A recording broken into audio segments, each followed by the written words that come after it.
తెలంగాణలో ఇందిరమ్మ ఇళ్ల లబ్ధిదారుల ఎంపికకు సూపర్ చెక్ అనే ఒక పద్ధతి అవలంబిస్తున్నారండి సీఎం రేవంత్ రెడ్డి గారు. అతి త్వరలోనే పూర్తి స్థాయిలో తెలంగాణ ఇందిరమ్మ ఇళ్ల దరఖాస్తులు వెరిఫికేషన్ చేస్తారట.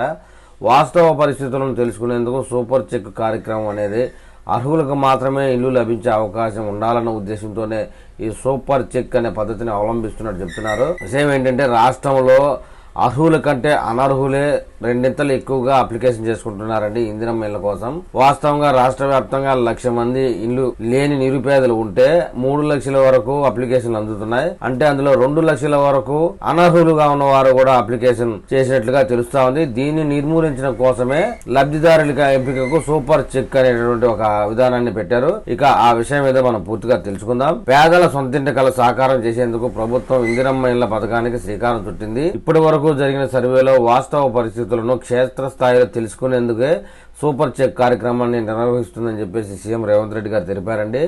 గత సంవత్సరంలో నిర్వహించిన ప్రజాపాలనలో వచ్చిన దరఖాస్తుల ఆధారంగా లబ్ధిదారులను ఎంపిక చేసేందుకు గ్రామాల్లో, మున్సిపాలిటీలో మరియు మండల స్థాయిలో ప్రత్యేక మొబైల్ యాప్ ద్వారా ఇందిరమ్మ ఇళ్ల సర్వే చేపట్టారు. అది మనందరికీ తెలిసిన విషయమే.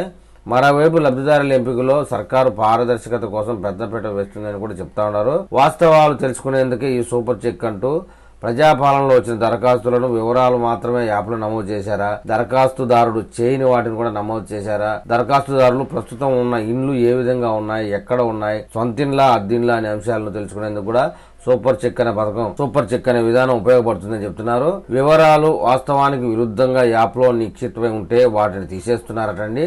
గ్రామం, డివిజన్, వార్డుల్లో సర్వే చేపట్టిన వాటిల్లో 5% ఇళ్ల వివరాలను ప్రభుత్వం మండలాల్లోని ఎంపీడీఓలకు, పురపాలక సంఘాల్లోని కమిషనర్ల లాగిన్ కు పంపించిందట. దాని ప్రకారం ప్రత్యేక సిబ్బంది సూపర్ చెక్ పేరుతో వివరాలు తీసుకుంటున్నారని చెప్తున్నారు. దీంతో అర్హులకు మాత్రమే ఇల్లు లభించే అవకాశం ఉందని కూడా చెప్తున్నారండి. అయితే ఇప్పటికే ఈ సర్వే 95% పూర్తి చేసినట్టుగా చెప్తున్నారు. రాష్ట్రంలో ప్రతి నియోజకవర్గానికి 3,500 ఇళ్లు ఇందిరమ్మ ఇళ్లు మంజూరు చేయగా జిల్లాలో 96% సర్వే పూర్తయిందని చెప్తున్నారు. ప్రజాపాలనలో ఇళ్ల కోసం 3,20,000 దరఖాస్తులు రాగా ఇప్పటికే 3 లక్షల వరకు సర్వే పూర్తి చేశారట.